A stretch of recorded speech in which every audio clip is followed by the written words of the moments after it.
ప్రపంచమంతా సాఫ్ట్‌వేర్ రంగం నుంచి ఆర్టిఫిషియల్ ఇంటెలిజెన్స్ రంగం వైపుకెళ్తుంది. అంటే సాఫ్ట్‌వేర్‌కే ఇది యాడెడ్ అడ్వాంటేజ్ అనమాట.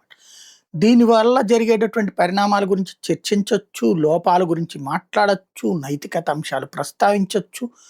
ఇది ఎంత చేస్తే అది నిర్మాణాత్మక చర్చ అవుతది. ఈవెన్ 3 దేశాల్లో ఇప్పటికే జరిగిన సదస్సులు, మన భారతదేశంలో జరిగిన సదస్సు కూడా అదే ఉద్దేశ్యం.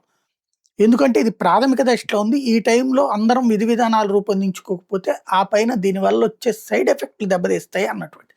ఇప్పటికే ఉద్యోగోపాధి అవకాశాలు దెబ్బతీస్తున్నటువంటి నేపథ్యంలో. అయితే ఇదే ఆర్టిఫిషియల్ ఇంటెలిజెన్స్ సదస్సుకి సంబంధించి వ్యతిరేక ప్రచారం చేయమని చెప్పేసేసి కాంగ్రెస్ పార్టీ తన కార్యకర్తల్ని ప్రత్యేకించి అక్కడికి పంపించి అర్ధనగ్న ప్రదర్శన, దాని మీద నరేంద్ర మోడీ విమర్శలు ఇయన్నీ చూసాం. దేశవ్యాప్తంగా 10% మంది ఆర్టిఫిషియల్ ఇంటెలిజెన్స్ సదస్సుకి వ్యతిరేకంగా కాంగ్రెస్ బ్రాండ్‌ని సమర్థించారు. అది వైరల్ అయ్యింది.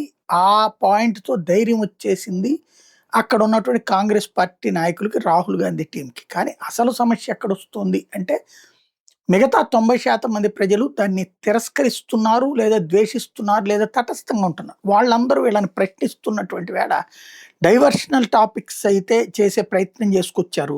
కొంతమంది ఇన్‌ఫ్లుయెన్సర్స్ ఇప్పుడు అధికారికంగా వాళ్ళే టీవీల మీదకొచ్చి చెప్తున్నారు. సోషల్ మీడియాలో పోస్టులు పెడుతున్నారు. తమని కాంగ్రెస్ పార్టీ అప్రోచ్ అయిందని, ఇట్లాగా వీళ్ళకి వ్యతిరేకంగా మాట్లాడమని కోరింది, డబ్బులు కూడా ఆఫర్ చేసిందన్నటువంటిది ఇప్పుడు వాళ్ళు బయట పెడుతున్నటువంటి లెక్క. దానికి సంబంధించినటువంటి కొన్ని సాక్ష్యాలు కూడా బయట పెడుతున్నారు.